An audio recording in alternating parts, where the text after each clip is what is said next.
नीचे हो गया है, नीचा हो गया है। ठीक है सर, ठीक है। इसका ऊंचा है।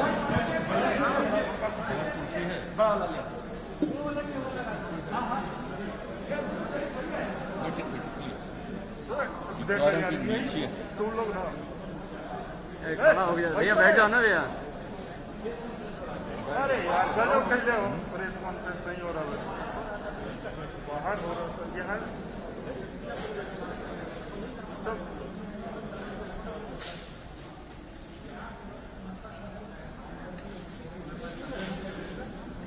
ऊंचा है वो।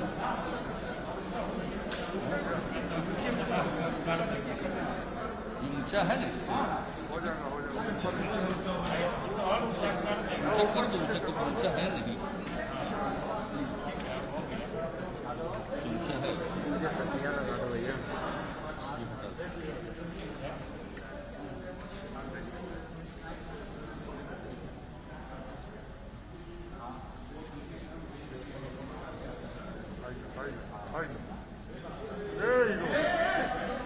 अरे यार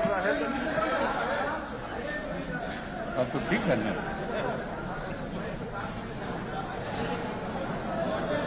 अब ठीक है। जी सर। ठीक।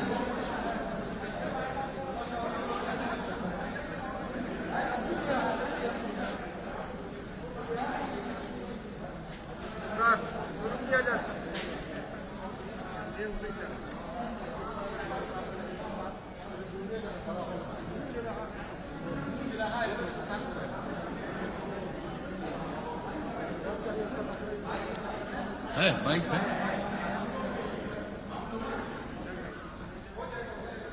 ये तो एक काफी है, यही दे दीजिए ना। नहीं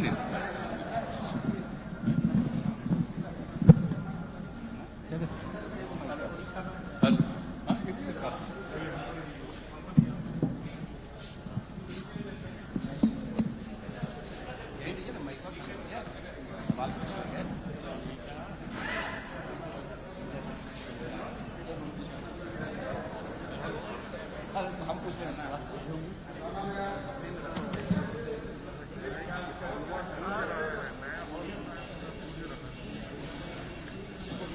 सीधा सवाल ही करें क्या? मुख्यमंत्री जी आज थोड़ा डाउन करके आवाज थोड़ा कम करिए। आप बोलिए ना। पहले आप अपनी बात बोल लीजिए। बैठो ना यार, गजब कर जाओ। नहीं फिर हम हटा देंगे यार कुर्सी। लाइट जा रहा है, नहीं समझ आज में आ रहा है। और तो जा रहा है, साइड होके करो। आज बिहार के विधानसभा चुनाव की घोषणा हो गई है। चुनाव आयोग ने इसके बारे में तिथियों की घोषणा कर दी है और आज ही इसका हो गया है। हम लोग तो इसका स्वागत करते हैं और ये होना ही था।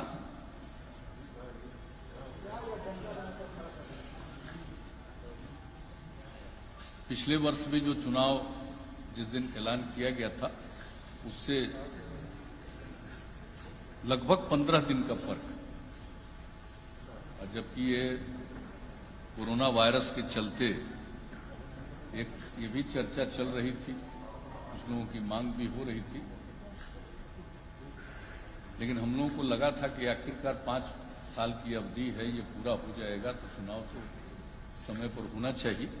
लेकिन ये सब कुछ चुनाव आयोग पर निर्भर करता था। चुनाव आयोग ने पूरी तैयारी कर ली, बूथ की संख्या बढ़ा दी, एक बूथ पर 1000 से ज़्यादा वोटर नहीं होंगे और इस प्रकार से अनेक नए बूथ के बारे में तय कर दिया।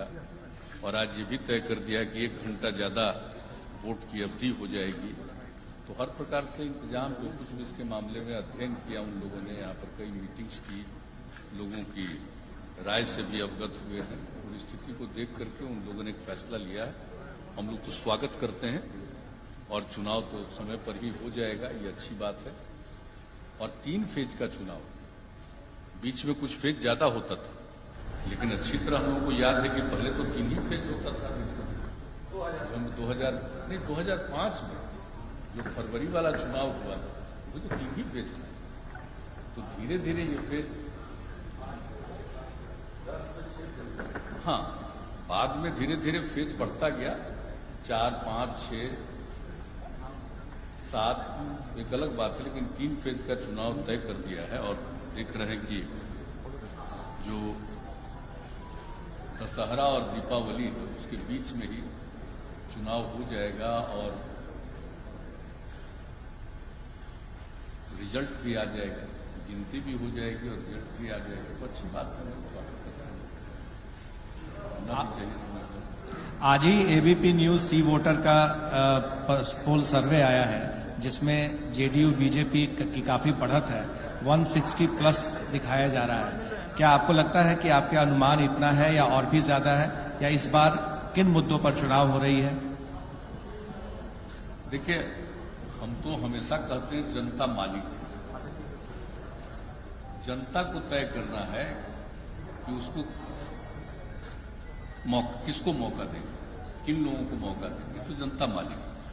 लेकिन अब तक जो हम लोगों ने देखा है, जनता की जो इच्छा है, जो रिस्पॉन्स है, जो 2005 से हम लोगों को मौका दिया है और हम लोगों ने जो काम किया है, तो उसके बाद तो आप देख रहे हैं कि हर बार चाहे किसी भी प्रकार का ओपिनियन या बहुत लोगों की राय आती रही है, लेकिन अंततः तो जनता को भरोसा है और अब तक काम किया है। जनता फिर भरोसा देगी तो काम करते रहेंगे और आगे भी जो काम करने के बारे में हम सोच रहे हैं, अगर आपको चाहिएगा तो भी हम बताएंगे, लेकिन वो संक्षेप में बताएंगे, फिर उसका तो डिटेल जानकारी देंगे। एक तो आप लोग जान रहे हैं कि हम लोगों ने जो कुछ भी पहले कहा, जो कुछ भी हम लोगों ने चुनाव के पहले जिन योजनाओं के बारे में बताया कि हम लोग इस पर काम करेंगे, और चुनाव के बाद जिस तरह के कार्यक्रमों के बारे में हम लोगों ने सरकार बनने के बाद ऐलान किया, उसको तो हमेशा उसका अनुपालन करते रहे हैं, उसको क्रियान्वित किए हैं और उसका नतीजा देख लीजिए, चाहे वो शिक्षा का क्षेत्र हो, स्वास्थ्य का क्षेत्र हो, आधारभूत संरचना का क्षेत्र हो, राज्य की पूरी आमदनी का क्षेत्र हो, लोगों की आमदनी का मामला हो, हर चीज में वृद्धि हुई है। और जो इस कार्यकाल में जिसका समय अब समाप्त हो रहा है और नया चुनाव होने वाला है, तो इस बीच में जो कुछ भी हम लोगों ने कहा था, हमने 7 निश्चय के माध्यम से जो निर्णय लिया और एक एक चीज का हम लोगों ने ऐलान कर दिया है कि 7 निश्चय का जो हम लोगों ने किया, किस तरह से इसको हम लोगों ने क्रियान्वित किया और उसके बाद जो कुछ भी है और जो काम है, बहुत सारे काम हो गए, काम प्रारंभ हो गए, बहुत सारा काम पूरा हो गया, प्रोसेस में पूरा हो गया। जैसे हम लोग इंस्टीट्यूशन बनवा रहे हैं, हर जिले में इंजीनियरिंग कॉलेज, पॉलिटेक्निक संस्थान, जीएनएम संस्थान, पैरामेडिकल संस्थान, ये सब बनवा रहे हैं, और महिला आईटीआई, हर अनुमंडल में आईटीआई, तो इस तरह से, और एएनएम संस्थान, ये सब काम कर रहे हैं। तो बड़े पैमाने पर सब काम शुरू है और बिल्डिंग का भी कंस्ट्रक्शन बहुत जगह हो चुका है, अनेक जगहों पर हो रहा है। कई बार आदमी कुछ भी चाहता है, कुछ जगहों पर तो मान लीजिए जगह मिलने में विलंब होता है, लेकिन अब तो वो समस्या नहीं, सब जगह हो रहा है। नए मेडिकल कॉलेजेस का निर्माण, तो इन सब चीजों पर जो काम हुआ है, सारे संस्थानों का निर्माण, और फिर युवाओं को जो हम लोग प्रशिक्षण दे रहे थे आगे पढ़ने के लिए, ग्रेजुएशन से वो आगे पढ़े, उच्च शिक्षा को प्राप्त करें, इसके लिए हम लोगों ने जो कुछ भी काम शुरू किया, ये सब आप देख रहे हैं कि कितना अधिक संख्या में लोग इसका लाभ ले रहे हैं। 7 निश्चय में कोई भी चीज पेंडिंग नहीं है, हम लोगों ने सब पर क्रियान्वयन, और आप समझ लीजिए कि अब जैसे 4 चीजों को लीजिए, तो हम बता रहे थे, यूथ वाला इंस्टीट्यूशंस का हो गया, और उसके बाद जो कुछ भी हम लोगों ने किया, कुशल युवा कार्यक्रम का, या स्वयं सहायता भत्ता योजना, स्टूडेंट क्रेडिट कार्ड करके जो हम लोगों ने शिक्षा के लिए 4 लाख रुपए तक की मदद, ये सब किया, अच्छी खासी संख्या में है। और जो कुशल युवा कार्यक्रम किया, 10 लाख से ज्यादा युवाओं ने प्रशिक्षण लिया, और जो हमारी उस बार यही राय थी, आप लोगों को ध्यान में होगा, हमने शुरू से कहा कि कोई भी आदमी को काम चाहिए तो उसको काम के लिए तो ट्रेनिंग होना चाहिए, तो उसके लिए जो कुछ भी हम लोग उसको ट्रेनिंग का इंतजाम करें, बेहतर संवाद करें, हर तरह से बात करें, तो तो एक एक चीज पर जो भी काम किया, कंप्यूटर पर काम करना सिखाया, तो एक एक चीज उसका लाभ 10 लाख लोगों ने लिया। स्वयं सहायता भत्ता योजना का भी लाभ लोगों ने लिया। तो जो कुछ भी हो, और जो हम लोग स्टूडेंट क्रेडिट कार्ड योजना चलाए उसका भी किया, ये सब तो स्टूडेंट वाला हम बता। इस वक्त महिलाओं को 35% का जो आरक्षण था हर क्षेत्र में सरकारी सेवाओं में, अब उतनी महिलाओं का नियोजन होने लगा। पुलिस वाले में अगर देख लीजिए तो जितना पुलिस में अब महिलाएं बिहार में आ रही है उतना शायद ही किसी राज्य में, तो हर तरह से काम किया। और इसके बाद जो बाकी 4 और 7 निश्चय के अंतर्गत था, हर घर नल का जल, हर घर तक बिजली पहुंचाना, हर इच्छुक परिवार तक, हर घर तक पक्की गली और नाली का निर्माण और शौचालय का निर्माण। देखिए काम बहुत तेजी से, और आपको मालूम है कि हमने इसके बारे में विस्तृत रूप से फिगर दिया है, और आप लोग चाहिए कि हम उसको फिगर को जो अब हम है रिलीज भी कर देंगे अपनी तरफ से। आज जो हम बात कर रहे हैं सारे फिगर्स, और जान लीजिए कि अक्टूबर तक वो जो कुछ भी हमने घोषणा की हो ही जाएगी। और जहां तक शौचालय वाली बात है वो लगभग पूरा हो गया है, और बापू जयंती के अवसर पर 2 अक्टूबर से समझ लीजिए कि उसका पूरे तौर पर वो काम पूरा हो जाएगा। सामुदायिक भी हम लोगों ने बनवाया है, जिसको अपने घर में, घर ऐसा है नहीं कि गरीब लोगों को, तो सामुदायिक भी बना दिया हम, और बना करके एक एक चाबी उसको दे दिया कि उसको आप देखिए। शहरों में भी किया, तो अभी हाल ही में आपने देखा कि कितना उसका हम लोगों के द्वारा उद्घाटन हुआ। तो एक एक चीज का काम, और आप समझ लीजिए कि ये सब काम किया है। और इस प्रकार से और भी कई योजनाएं जो हम लोगों ने चलाई 18 में, इसके अलावे भी 7 निश्चय के अलावे जो बहुत सारा काम हम लोगों ने शुरू करवाया, वो भी बहुत तेजी से काम हुआ। इसलिए जो कुछ भी काम, और पहले का भी काम, अब सड़क वाले में देख लीजिए कि सड़क वाले में पहले हम लोगों का था राजधानी पटना सुदूर इलाके से चलकर 6 घंटा से ज्यादा समय नहीं लगे, और उसके बाद हम लोगों ने लक्ष्य रख दिया 5 घंटा का समय। अब उस पर जितना तेजी से काम हुआ, सड़कों का चौड़ीकरण, बाईपास, फ्लाईओवर, कितना तरह का चीज हम लोगों ने उसको एलिवेटेड रोड, ये सब कुछ करवाया है, और उस पर कितनी योजनाओं को हम लोगों ने स्वीकृत किया, एक एक क्षेत्र में काम हुआ। तो इसलिए देखिए हमने जो कुछ भी शुरू से वादा किया और जिस बात की घोषणा की, उसका एक एक काम हम लोगों ने किया। और इस बार भी जो हम 7 निश्चय का बता दिए, और कई योजनाओं के बारे में जो भी काम किया उसका कितना लाभ लोगों को हुआ, महिलाओं के लिए कितना किया कि भाई घर में अगर लड़की पैदा हो तो खुश होना चाहिए, तकलीफ में नहीं जाना चाहिए, और उसके लिए जो जो और नई नई स्कीम हम चला करके दिए, उसका सबको लाभ कितना मिल रहा है। सर एक चीज बताइए, पिछली बार आप गए थे सर, पिछली बार चुनाव में जब आप गए थे तो 7 निश्चय आपने उसको डिवाइस किया था, प्रोग्राम किया था, जिसको आपके अदर एलाइज ने अडॉप्ट किया।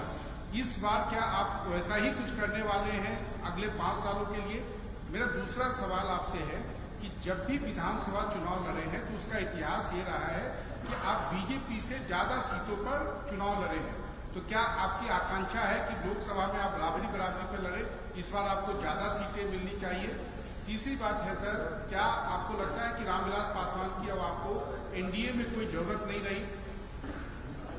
देखिए आपने जो पहला प्रश्न किया कि जैसे पिछली बार 7 निश्चय पर चले तो आगे आपका क्या है, ये बहुत ठीक आपने पूछ दिया। हम आपको बता देते हैं कि जैसे पिछली बार हम लोगों ने 7 निश्चय जो पहला चलाया, वो पहला 7 निश्चय, अब अगर मौका मिलेगा तो दूसरा 7 निश्चय के बारे में हमने सोच लिया। उसी तरह से योजनाएं सब लोगों के लिए 7 निश्चय 2, 7 निश्चय 1, इस पर तो हम क्रियान्वित कर दिए।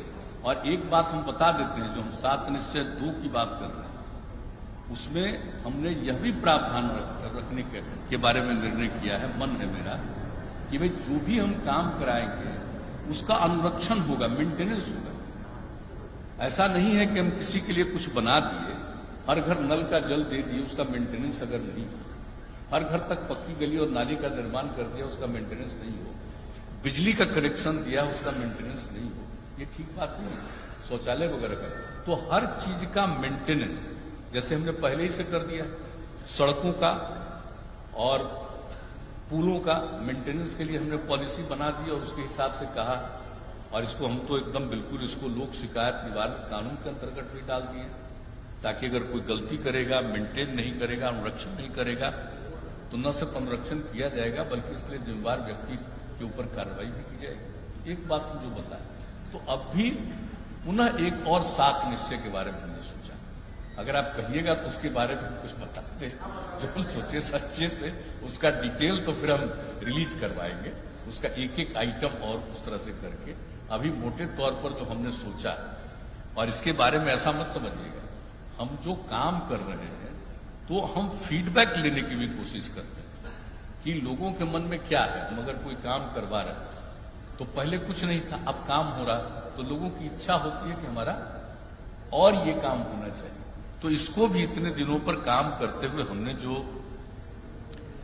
आकलन करने की कोशिश की और एक तरह से कहिए कि उसके बारे में फीडबैक लेने की कोशिश की, तो उसके बाद अब मेरे मन में आया कि साहब हम लोगों को पुनः एक और 7 निश्चय, इसके बाद दूसरा फेज 7 निश्चय का हम लोगों को शुरू करना है, और हम लोगों को सक्षम बिहार, स्वावलंबी बिहार, सक्षम बिहार, स्वावलंबी बिहार, और इसके लिए 7 निश्चय, दूसरा 7 निश्चय सेकेंड फेज शुरू करेंगे। और पहला है यूथ के लिए हम लोगों ने सोचा है, पहला है हमारा युवा शक्ति बिहार की प्रगति। अब उसमें युवाओं को, एक तो सबको मालूम है कि भाई राज्य सरकार में या कहीं भी केंद्र सरकार में या किसी भी राज्य में हर एडुकेटेड व्यक्ति को या किसी को भी, सबको तो सरकारी नौकरी नहीं मिल सकती, उसकी तो एक सीमा है। लेकिन उनकी ट्रेनिंग इतनी होनी चाहिए, न सिर्फ एजुकेशन बल्कि उसके अलावा उनकी ट्रेनिंग इस तरह से होनी चाहिए कि साहब उनको काम मिले, हर प्रकार का काम मिले। इसके लिए जो हम प्रशिक्षण का काम कर रहे हैं उसमें और सुधार लाए। जो नई टेक्नोलॉजी है उसके बारे में, जैसे हमने कहा कि भाई कंप्यूटर पर काम करना सीखिए, तो प्राइमरी चीज थी, अब इसको बढ़ा करके यानी नई टेक्नोलॉजी के हिसाब से उनको पूरे तौर पर ज्ञान हो और इतनी उनको जानकारी हो कि उनको कोई ना कोई काम जरूर मिले, और उनको और भी बेहतर हम एजुकेशन इस प्रकार से दें कि वो पूरे तौर पर अपनी पढ़ाई करने के बाद उनको और बेहतर प्रशिक्षण दें। एक तो उसका ये काम होगा कि संस्थानों में हम गुणवत्ता बढ़ाएंगे ताकि और बेहतर उनकी पढ़ाई हो जाए, और उसके ऊपर बाद में ट्रेनिंग दिया जाए। हर जिले में मेगा स्किल सेंटर, मार्गदर्शन, नई स्किल में प्रशिक्षण जिसका हम जिक्र कर रहे हैं, उस तरह का कुछ करेंगे। हर प्रमंडल में टूल रूम, स्किल एवं उद्यमिता हेतु नया विभाग बनाएंगे, यानी लोगों का स्किल करना, उद्यमिता को बढ़ावा देना, इसके लिए एक अलग डिपार्टमेंट हम लोग बनाएंगे। ITI और पॉलिटेक्निक सहित सब में नया विभाग में सब, यानी उसमें ITI को भी डालेंगे, पॉलिटेक्निक इंस्टीट्यूशंस को भी डालेंगे। जितने प्रकार का हम प्रशिक्षण करते हैं इन सब लोगों को बेहतर प्रशिक्षण के लिए एक डिपार्टमेंट बनाएंगे। स्किल एवं उद्यमिता हेतु नया विभाग, एक विभाग बना करके, और उसके माध्यम से इस तरह से लोगों को एडुकेशन के अलावे उनका प्रशिक्षण हम पूरे तौर पर करें ताकि उनको काम मिल सके या खुद भी अपना कुछ काम कर सके और लोगों को भी काम में शामिल कर सके। तो इस तरह का हम लोग करना चाहते हैं। और अगर कोई उद्यमिता विकास के लिए काम करेगा, आपको मालूम है नई हम लोगों ने औद्योगिक नीति भी बना दी, उद्यमिता के विकास के लिए हम लोग मदद देने का भी निर्णय कर लिए। लेकिन जो उद्यमिता विकास जो करेगा, कोई भी काम करना चाहेगा, किसी भी प्रकार का उद्यम, कोई नया यूथ, तो उनको हम मदद करेंगे। उसको जितना इन्वेस्टमेंट होगा किसी भी काम में, तो मिनिमम 50%, 3 लाख रुपया या 50% जो भी उसके लिए जरूरी है, उस तरह का हम उसको उद्यमिता के काम के लिए मदद करेंगे। हम लोगों का पहले से भी है, अनुसूचित जाति, जनजाति और अति पिछड़े वर्ग के लिए तो हम लोग उद्यमिता के लिए दे रहे हैं मदद। लेकिन ये किसी के लिए भी, कोई भी वर्ग का हो, कोई भी स्टूडेंट, कोई भी यूथ हो, हर किसी को हम लोग, अगर वो चाहेगा कोई काम करना, तो इसमें हम इस तरह का मदद करेंगे। एक तो यूथ के लिए ये हुआ, हालांकि उसका और डिटेल हम जारी करेंगे ताकि एक एक चीज का, चाहे अगर टेक्नोलॉजी की बात है तो क्या क्या टेक्नोलॉजी किस किस स्तर पर उनको सिखाएंगे, ये सब हम डिटेल जारी करें, लेकिन मोटे तौर पर हमने बता दिया यूथ के लिए युवा शक्ति बिहार की प्रगति के नाम से पहला आइटम, और दूसरा महिलाओं के लिए सशक्त महिला सक्षम महिला, सशक्त महिला सक्षम महिला। महिला की सशक्तता के लिए जो हम लोगों ने आज तक काम किया, 50% का आरक्षण देना, कितना बड़ा जीविका समूह बना, आप सोच लीजिए। जो हमारा लक्ष्य था कि 10 लाख बनेगा, 10 लाख से भी ज्यादा, 1,20,00,000 से भी ज्यादा महिलाएं उसके साथ जुड़ गई। तो ये सब काम तो हम लोग कर ही रहे हैं महिलाओं के लिए, लेकिन इसके अलावे भी महिला उद्यमिता हेतु विशेष हम लोग सहायता देंगे। यानी जिस तरह से हमने अनुसूचित जाति, अनुसूचित जनजाति, अति पिछड़े वर्ग के लिए जो किया था कि 10 लाख रुपए तक की मदद, 5 लाख रुपए का ग्रांट देंगे उनको, और 5 लाख रुपया उनको ऋण देंगे, और किसी प्रकार का उसमें टैक्स देंगे। तो ये जो हम लोग किया, अब यही किसी भी महिला के लिए, कोई भी महिला चाहेगी तो उनके लिए हम एक महिला उद्यमिता हेतु विशेष योजना, इसी तर्ज पर एक योजना बनाएंगे, जिसका विस्तृत हम जारी करेंगे। उच्चतर शिक्षा हेतु प्रेरित करने के लिए, अब आप जानते हैं कि हमने महिलाओं के लिए किया है, ताकि भाई महिला हो, लड़की पैदा हो तो लोग खुश हो। तो हमने क्या किया था कि भाई इंटर पास करेगी, 12वीं कक्षा पास करेगी, अविवाहित, तो आप जानते हैं हम लोग इसको देखते हैं कि किसी को विवाह कम उम्र में नहीं हो, तो उस सब के लिए काम करते हैं। तो आखिर कोई 12वीं कक्षा पास करेगी तो उस समय उसकी उम्र 18 साल नहीं होती। इसलिए हम लोगों ने क्या कहा था पहले कि जो इंटर पास करेगी, 12वीं कक्षा पास करेगी, उसको हम लोग मदद करेंगे कितना, 10,000। और अगर कोई भी उस विवाहित भी हो जाएगी, स्वाभाविक है, ग्रेजुएशन कर लेगी, तब उनको हम 25,000 रुपये दे रहे हैं। अब हमने तय कर, अब अगली बार आपके लिए तय कर दिया है कि भाई कोई भी लड़की इंटर कर लेगी तो उसको 25,000 रुपया देंगे आगे की, और अगर ग्रेजुएशन कर लेगी तो 50,000 रुपया देंगे हर महिला की, हर लड़की की। तो ये भी हम लोगों का है सक्षम महिला के लिए, सशक्त महिला सक्षम महिला। और क्षेत्रीय प्रशासन में आरक्षण के अनुरूप महिलाओं की भागीदारी बढ़ाई जाएगी। देखिए, सिर्फ नौकरी देना नहीं काम है, जहां भी जिस लेवल पर होता है, जैसे अब मान लीजिए थाना, जैसे ब्लॉक, अंचल, सब डिवीजन, जिला, ये सब जगहों पर हम जैसे महिलाओं को रिजर्वेशन दे रहे हैं, उसी तरह से ये इंश्योर्ड होगा कि सारे इस प्रकार की जगहों पर महिलाओं का रिप्रेजेंटेशन पूरा होना चाहिए। तो ये हमारे अगले 7 निश्चय का, द्वितीय 7 निश्चय का ये हमारा है, महिलाओं के लिए इतना करने का।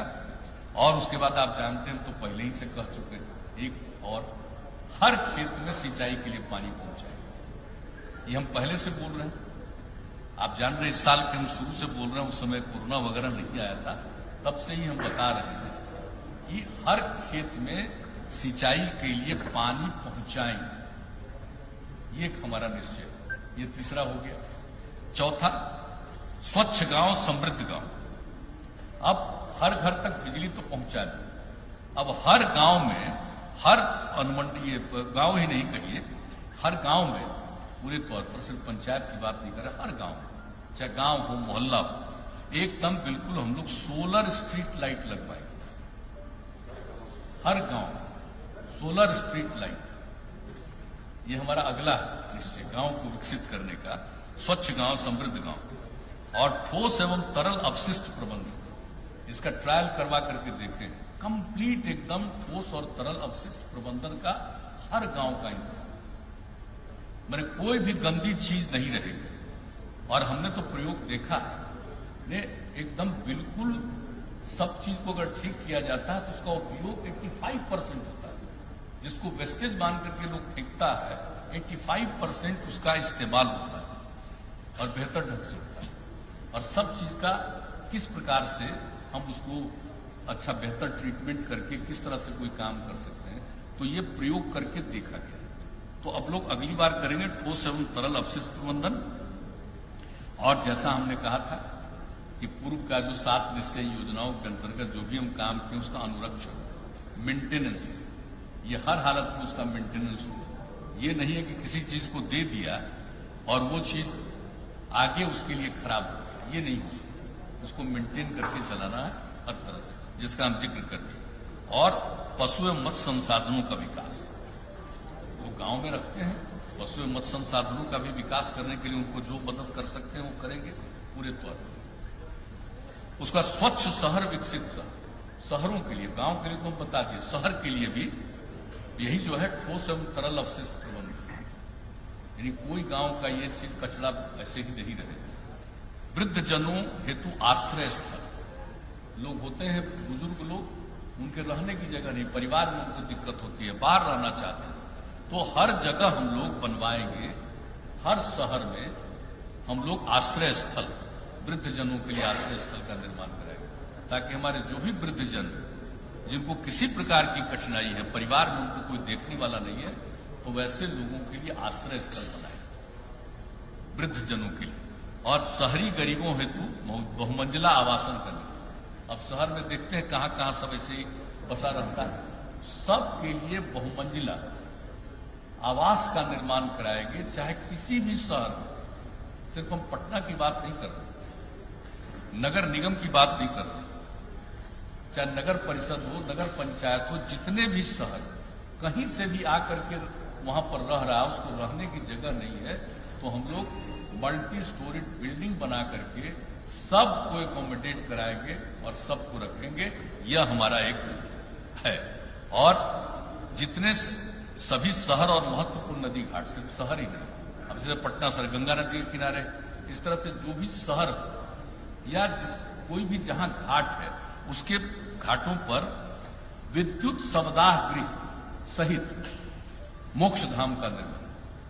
ये कहीं इंतजाम नहीं रहता है, उसके चलते लोगों को तकलीफ, कहीं कहीं उनको अंतिम संस्कार करना पड़ता है। और देखिए जो बिजली वाला इंतजाम जहां किया गया है, इससे लोगों को सहूलियत हो गई। इसलिए हर जगह विद्युत शवदाह गृह सहित मोक्ष धाम का निर्माण कराया जाएगा। ये स्वच्छ शहर विकसित शहर। छठा, सुलभ संपर्कता। अब एक बात हम पहले ही कह चुके हैं कि गांव को तो हर गांव को पक्की सड़क से जोड़ने का लगभग काम पूरा हो गया, हो रहा है, हो जाएगा। लेकिन इसके अलावे कई गांवों को जोड़ करके बेहतर सड़कों के साथ उनका जोड़ना उपयोगी है। मान लीजिए प्रखंड में जाना है, मंडल में जाना है और कोई जरूरी जगह पर जाना है, तो उसका भी हमने पूरे तौर पर सर्वेक्षण करके गांव गांव को जोड़ करके बेहतर सड़क तक पहुंचाने के लिए, ताकि उनको किसी भी प्रकार की सुविधा नहीं। तो आसपास के गांव को जोड़ते हुए मुख्य पथों और महत्वपूर्ण स्थानों तक संपर्कता हेतु नई सड़कों का निर्माण, जैसा हमने कहा, चाहे अनुमंडल हो, थाना हो, प्रखंड हो, ताकि किसी प्रकार की दिक्कत नहीं। अब गांव तो जुड़ गए, कहीं भी जा सकते हैं, लेकिन अब इसको देखा जाएगा कि भाई गांव को तो जुड़, अब इस तरह का पूरे इलाके में देखा जाएगा कि भाई और कई गांवों को, अगल बगल के गांव को जोड़ते हुए हम किसी मेन और सड़क है वहां पर पहुंचा दें, ज्यादा जल्दी वो पहुंच सकता है। तो ये काम अब अगले निश्चय में करेंगे, इसका ऐलान हमने पहले किया। और दूसरा चीज, जितना भी शहरी इलाका या मुख्य सड़कें जहां से भी गुजर रही, वहां पर आबादी का घनत्व, तो उसमें आने जाने के लिए कितना भी सड़क बनवाइए दिक्कत होती, तो उन सब जगहों पर बाईपास सड़क का निर्माण हम लोग करवाएंगे और जहां जरूरत होगा फ्लाईओवर का निर्माण कराएंगे। यहां देख रहे हैं पटना में कितना फ्लाईओवर का निर्माण करें और कई जगहों पर कर रहे हैं, तो उसी तरह से हम लोग करेंगे अपनी तरफ से जितनी सड़कें उसका करेंगे। और मान लीजिए कोई NHAI का NH का है तो उन लोगों को हम लोग रिकमेंड करेंगे कि यहाँ पर करिए, लेकिन अपनी तरफ से जितना भी है सबका बाईपास हम लोग करवाएंगे। तो इसलिए समझ लीजिए सुलभ संपर्क, इसका नामकरण हमने किया सुलभ संपर्क। चाहे गांव में हो, शहर में, किसी भी सड़क से जा रहे हैं, किसी तरह की कठिनाई नहीं। एक तो ये हो गया छठा। और सातवां, सबके लिए अतिरिक्त स्वास्थ्य सुविधा, चाहे पशु हो या मनुष्य हो, सबके लिए स्वास्थ्य सुविधा। जो हमने थोड़ा देखा, तो ये देखा है कि गांव वगैरह में जो हमारा हेल्थ सब सेंटर है वो ठीक से फंक्शनल नहीं।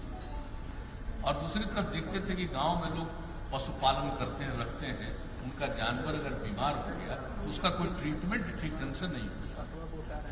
तो इसलिए हमने तय कर दिया है कि बेहतर स्वास्थ्य सुविधा, यानी चाहे पशु हो या मनुष्य हो। उसके लिए एक आइटम यह भी होगा, और गांव में जो नई टेक्नोलॉजी आ गई है उसके माध्यम से लोग तुरंत खबर कर सकते हैं और वहां से आएगा, और एक एक तरह का उसका हम और डिटेल देंगे कि एक एक तरह की सुविधा लोगों को हो जाए, और गांव में भी रहने वाले लोग हैं उनको भी प्राइमरी तौर पर, प्राथमिक तौर पर जो ट्रीटमेंट हो सकता है चाहे मनुष्य और पशुओं के लिए। तो ये भी हमने देखा है कि इतना काम कर रहे हैं, तो कई जगहों पर से ये बात आई कि जो पशुपालन करते हैं उनका अगर पशु अगर बीमार हो, चाहे कोई भी पशु हो, तो उनको दिक्कत हो। तो इसलिए अब हमने एक 7 निश्चय भी, 7वां निश्चय हमारे दूसरे 7 निश्चय का 7वां पॉइंट है, सबके लिए अतिरिक्त स्वास्थ्य, यानी मनुष्य हो या पशु हो, सबके लिए अतिरिक्त स्वास्थ्य।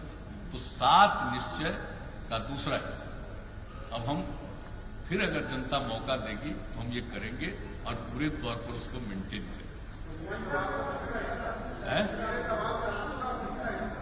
हाँ, आप जो कहिएगा वही करेंगे। अभी देखिए कोई बात नहीं, आपस में भी बात नहीं हुई है, अब डिक्लेयर हो गया है, स्वाभाविक है बातचीत होगी, हमको नहीं लगता है। और जो बात बोले हम लोगों को बिल्कुल माननीय रामविलास पासवान जी के प्रति हम लोगों की जो शुरू से एक अच्छा संबंध रहा है, कौन क्या बोलता है उस पर नहीं, इसलिए इन सब चीजों को देखना है, बीजेपी को भी देखना है। ये जो 14 के बाद से 14 से जो उनके और एलाइव है उनको भी देखें और सब चीज को देखें, हम लोगों को उस पर कुछ नहीं। और निश्चित रूप से अब आ गया है, ऐलान हो गया, इसलिए अब बहुत ही कम समय में ही, अब ज्यादा समय तो है नहीं, इसके बारे में तय करना पड़ेगा। चुनाव आयोग ज्यादा तैयारी कर रहा है, चुनाव आयोग को तो तैयारी करना उनका कर्तव्य है। नहीं तो नहीं है, नहीं तो है ही, हम लोगों की तरफ से तो किसी प्रकार का कोई है नहीं, जो भी होगा बातचीत, हमको लगता है वो लोग अपना उन लोगों के साथ बातचीत कर रहे होंगे और बातचीत का अंतिम रूप कर,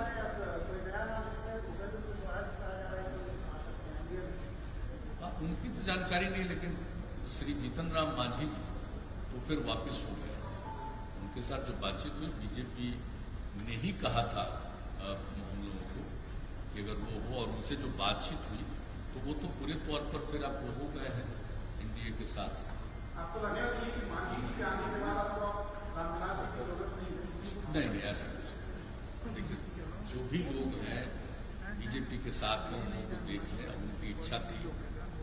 अब जो बीजेपी के साथ थे हम लोग तो अलग थे पिछले चुनाव में, तब उसमें से मान लीजिए 2 चले गए, 1 आ गए, अब एक और का जो भी हो तो बीजेपी को समझते बीजेपी बातचीत कर रहे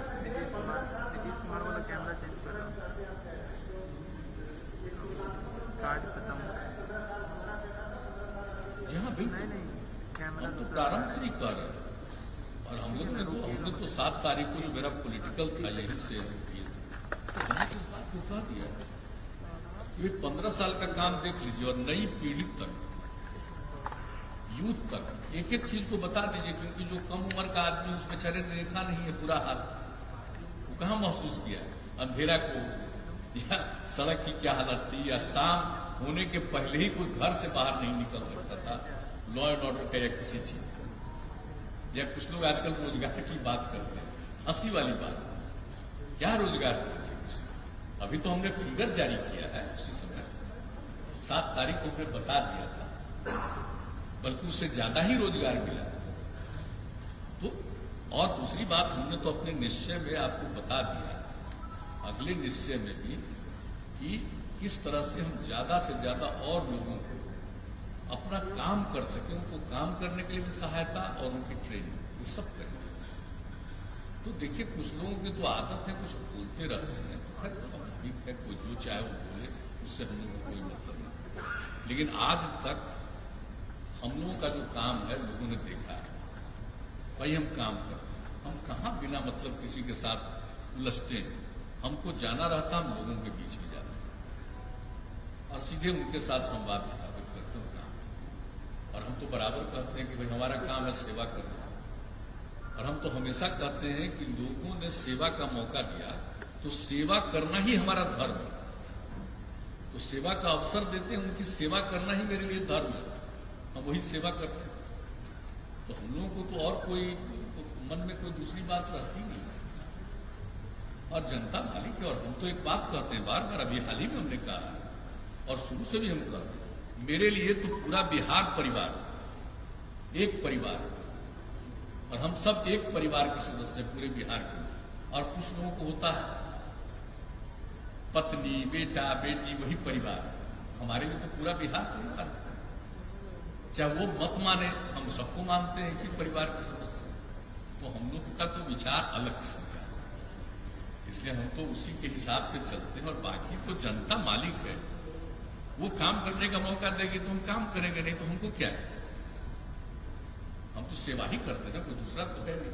मेरा निजी न कोई स्वार्थ है, न मेरा कोई निजी कोई हित में कोई काम करना, हमको तो कुछ है ही नहीं। हम तो लोगों के हित में काम करते हैं, मेरा व्यक्तिगत तो कोई ख्वाहिश है नहीं। सर, कोरोना काल में चुनाव हो रहा है, रैलियां नहीं हुई। पिछले बार जो चुनाव हुआ था आपने रैलियां की थी, बहुत फोकस आपका कैंपेनिंग रहा। लगता है रैलियां अगर नहीं होंगी तो ये जो बातें आप कह रहे हैं, विभागवार जो आपकी उपलब्धियां हैं, साथ में ये बातें आप जनता तक पहुंचा पाने में पहले से कम सक्षम होंगे या ज्यादातर सही तरीके से पहुंचा पाएंगे? देखिए, जहां तक कोरोना की बात है, आप बिल्कुल सही कह रहे हैं। चुनाव आयोग के बाद घोषणा की, जो रैलियों का नेचर क्या होगा, ये सारा डिस्ट्रिक्ट मैजिस्ट्रेट्स के ऊपर छोड़ दिया कि वो अगर परमिशन देंगे तो सभाएं होंगी, नहीं देंगे तो सभाएं नहीं होंगी। आप लोगों की इस संबंध में क्या अंडरस्टैंडिंग है, क्या रणनीति है? नहीं, देखिए, चुनाव आयोग ने जो कुछ भी कहा, हम तो आज टूर में थे, रास्ते में थे, हम तो उसको आज जाएंगे, लौटेंगे रात में तो हम देखेंगे। लेकिन आप जो कह रहे हैं तो उसके हिसाब से अगर यही उन्होंने कहा है तो भाई मीटिंग तो होगी। हमको जो लगता है हर पार्टी को मीटिंग करने का, हाँ, लेकिन मीटिंग में एक थोड़ी दूरी बना करके रखने की कोशिश करनी चाहिए, एक बात अलग है। लेकिन आप जानते हैं कभी कभी कितना भी लोगों को कहिए तो बहुत दूर नहीं रह पाते हैं। हम लोग जितना भी कहते हैं लोगों के बीच में यही प्रचार करते हैं कि दूरी मेंटेन करिए, मास्क का इस्तेमाल करिए, हाथ साफ करिए। 65 साल से अधिक उम्र वाले जितने हैं घर के अंदर अकारण मत लिखिए। गर्भवती महिलाएं हैं, कोई अन्य प्रकार की बीमारी से पीड़ित हैं, बच्चे हैं 10 साल से उम्र के बच्चे और बच्चियों को, इनका ख्याल रखिए और अकारण घर से न निकले। तो सब एक एक चीज को प्रचारित करते हैं, लोगों को समझाते हैं। और आप देखते हैं कि कोरोना तो एक विचित्र चीज है ना, दुनिया भर कभी ऊपर जाता है, नीचे आता है, फिर ऊपर चला जाता है। अब दिल्ली में नीचे हुआ, फिर बढ़ गया। सुन रहे हैं कि इंग्लैंड में बढ़ रहा, तो कहीं भी बढ़ रहा है, हमारे यहाँ तो बहुत घट रहा है। और आपको हम बता देते हैं कि कोरोना की स्थिति जो हुई है, जो बात करते रहते थे, इतना ज्यादा हम लोग रेगुलर इस चीज को मॉनिटर करते रहे, लोगों से बातचीत करते रहे, और हमारी ख्वाहिश थी कि हर चीज में हम नेशनल एवरेज से ऊपर जाए। अब देख लीजिए, जांच में भी चलेंगे, अब 2.25 लाख तक जांच करें, उससे भी ज्यादा किसी दिन जांच हुई प्रतिदिन। और जांच होने से हो जाता है कि कोई भी आदमी को, अब कहा गया कि भाई अपनी इच्छा से भी जांच कराइए, सिर्फ कोई बीमार दिख रहा उसका जांच नहीं, बल्कि स्वयं भी कराना चाहिए। तो अब इस तरह से हम लोग कर रहे हैं। तो 10 लाख वाले पर जो है, जो पहले कहा जाता था बिहार में कुछ नहीं, आज की क्या स्थिति? 10 लाख की आबादी पर बिहार में जांच जो हो गया है 50,232। 10 लाख की आबादी पर औसत 50,232, सॉरी 50,232, 50,232 10 लाख। और देश का एवरेज है 10 लाख की जनसंख्या पर 48,886। देश का एवरेज है 10 लाख की जनसंख्या पर जांच का 48,866, और हम लोगों के बिहार का बढ़कर के हो गया 50,232। अब इतना हम लोग जांच करवा करके लोगों को अलर्ट कर रहे हैं। और आप जान रहे हैं कि अब 91% से भी ज्यादा लोग ठीक हो गए हैं। लेकिन फिर भी हम लोगों को कहते रहते हैं कि भाई हम लोग कर रहे हैं, और हर प्रकार का इस्तेमाल, 3 तरह का सिस्टम भी बना करके रखे हैं लोगों के ट्रीटमेंट के लिए। ये सारा काम किया, लोगों को मदद करना, डॉक्टर्स के द्वारा मदद करना, सब तरह की बात हो रही है। लेकिन ये कोई नहीं जानता है कि फिर ये बढ़ सकता है। तो लोगों को सचेत रहना है, सजग रहना है। तो कोरोना वाले में तो जितना भी हो उसके लिए एक आम तौर पर करना चाहिए उसका ख्याल। लेकिन जब चुनाव होगा तो लोग तो जनसंपर्क करेगा ही ना, लोग तो जाएंगे ही ना जनसंपर्क करने। और वोट के बारे में तो तय कर दिया कि 1 घंटा बाद तक करेंगे और 1 लाख से माने 1000 से ज्यादा एक बूथ पर नहीं रहेगा। तो ये सब तो बात हो गई। तो उसी तरह से लोग जनसंपर्क तो करेंगे, लेकिन हम लोग देख लेंगे। हम लोग कोई मीटिंग में जाएंगे तो जो प्रावधान रहेगा उसके हिसाब से हम लोग पार्टी और अपने जो हम लोगों का अलायंस है उनके लोगों को यही कहा जाएगा कि उसी तरह से हम लोगों को करना चाहिए। और आप जानते समय तो अब इतना है नहीं। आप देख लीजिए कि जिस दिन से नॉमिनेशन फाइल तो आप समझ लीजिए कि पहला बार जिस दिन नॉमिनेशन फाइल करके विड्रॉवल का लास्ट टाइम था, उसके बाद से ही ना प्रचार शुरू कर सकते हैं। तो उसको देख लीजिए तो कितना दिन मिलेगा, 1 महीना भी नहीं मिलेगा, 1 महीना से भी कम मिलेगा। तो पूरे बिहार में 3 फेज में है, तो कितना भी चाहेंगे तो हम लोग हर जगह तो नहीं जाएंगे, तो वीडियो कॉन्फ्रेंसिंग के जरिए भी करेंगे, जाएंगे भी और शाम में लौट करके वीडियो कॉन्फ्रेंसिंग के जरिए भी लोगों से बातचीत करेंगे हम लोगों के मन में। लेकिन देख लेंगे कि चुनाव आयोग के द्वारा जो प्रावधान किया गया है उस प्रावधान के मुताबिक हम किस तरह से अभियान चला सकते हैं, उसको देख करके उस हिसाब से अभियान चलाएंगे।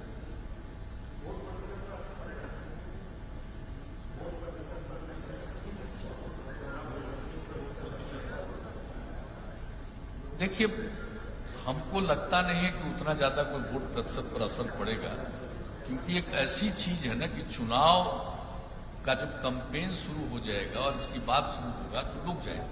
क्योंकि हम जो देखते हैं कहीं भी जाते हैं तो लोग कितने लोग दिख जाते हैं, तो ऐसा नहीं है कि लोग कन्फाइंड रहेगा, हमको नहीं लगता। हमको लगता है कि जरूर लोग वोट देंगे और ठीक ही रहेगा वोट का प्रतिशत भी। मेरी अपनी समझ जो है लोगों को जितना हम आज तक समझते हैं और जिस तरह से जो भी हमारा अपना अनुभव है, हालांकि ये तो एक बिल्कुल विचित्र चीज है, ऐसा तो दुनिया में कभी था ही नहीं, इस तरह की कोई बीमारी और ऐसा कोई चीज, तो एक तो पृथक स्थिति है।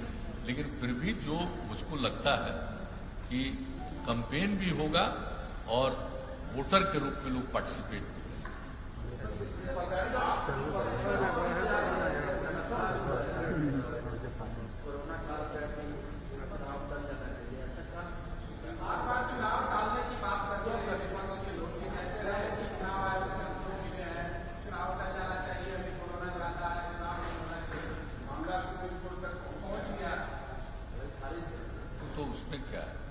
देखिए। तो चुनाव आयोग का संवैधानिक अधिकार है, इसमें किसी का इंटरफेरेंस नहीं। ये चुनाव आयोग का संवैधानिक अधिकार है और चुनाव आयोग ने जो तय किया उसी के मुताबिक होना है।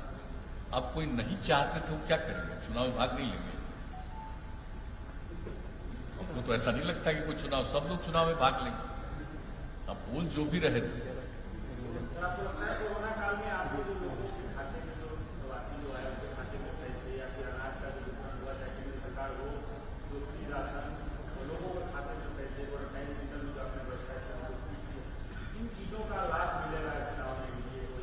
हम लोग तो अपना कर्तव्य निभाते हैं। हम नहीं सोचते हैं कि कोई लाभ या नुकसान की बात, वो तो मेरी ड्यूटी थी ना। हमने तो एक एक बात कह दिया है। बाहर जो लोग थे फंसे हुए, सबका फोन पर लोगों को मालूम है किस तरह से बात किया गया।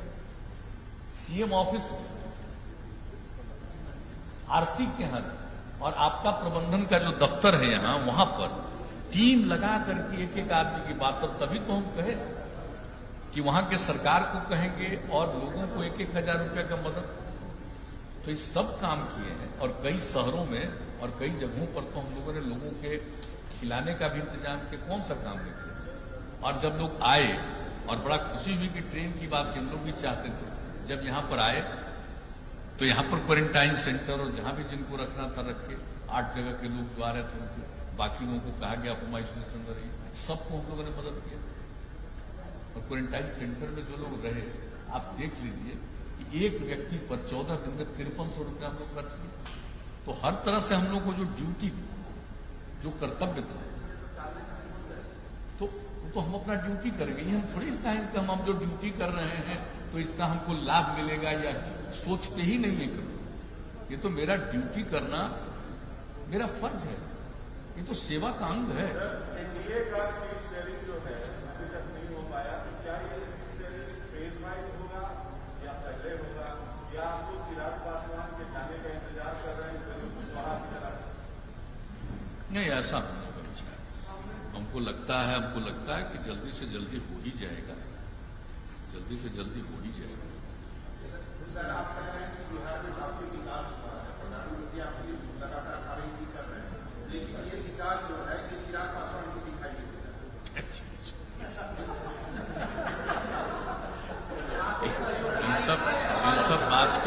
इन सब बातों को भूल जाइए। हम उन बातों पर ध्यान दें। हम सबका सम्मान करते हैं। जो हमारे साथ एलाई होंगे उनका भी सम्मान करते हैं, और जो हमारे विरोधी हैं उनका भी हम सम्मान करते हैं। उनको अधिकार है मेरे ऊपर जितना बोलिए, हम नहीं बिना मतलब का बोलेंगे। हम थोड़ा बहुत भले ही कभी कभी जरूरत होता है तो बोल देते हैं, लेकिन हम सबको इज्जत करते हैं अपने स्वभाव के मुताबिक या अपनी आदत के मुताबिक, या कोई एडवाइजर एडवाइस देता होगा तो उसके सलाह पर कुछ बोलना, कुछ कहना, कुछ ट्वीट करना, ये लोगों का अपना काम है, उससे हमारा कोई लेना देना नहीं।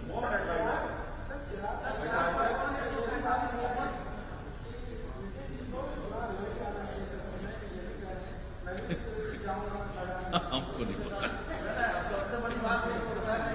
अब हम लड़ते हैं कि सबके लिए लड़ते हैं। हम जहां हैं, जिस अलायंस में है, पूरे अलायंस के लिए ही हम लड़ते हैं। ये कोई हमको कहेगा, ये हमको आश्चर्य लग रहा है इसको उठ रहा है। ये तो कैंडिडेट भी लड़ता है और पूरा चुनाव भी हम लड़ते हैं।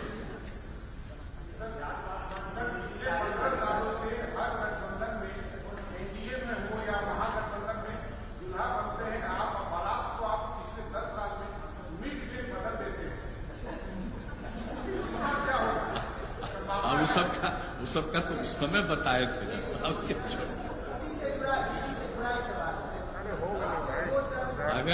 अगर जो एक्सप्लेन कर देते लोगों के सामने, तीनों बात कहाँ थी। इसलिए अब उसको, अब जो कुछ भी हुआ चलिए, पुरानी बातें हैं, लेकिन आप देख लीजिए कि इतने दिनों से जो भी काम किया, अब आप याद कर लीजिए कि जो 15 में हमने ऐलान किया, आखिर अलायंस बदला, लेकिन एग्जीक्यूशन तो उसी का किया हमने ना।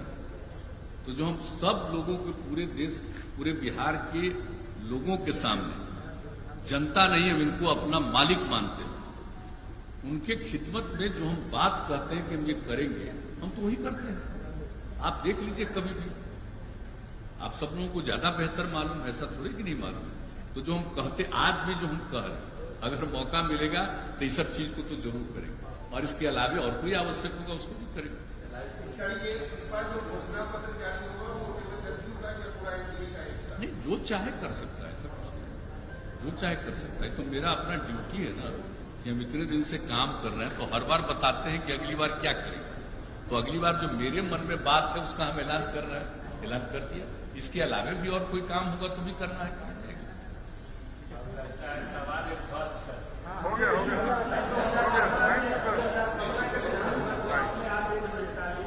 गया सर। 2019 में बराबर इस बार सीट शेयरिंग का फॉर्मूला क्या 2015 के अनुसार होगा या फिर 2019 में? इस सब की अभी कोई सार्वजनिक बातचीत की आवश्यकता नहीं। थैंक यू सब धन्यवाद देते हैं।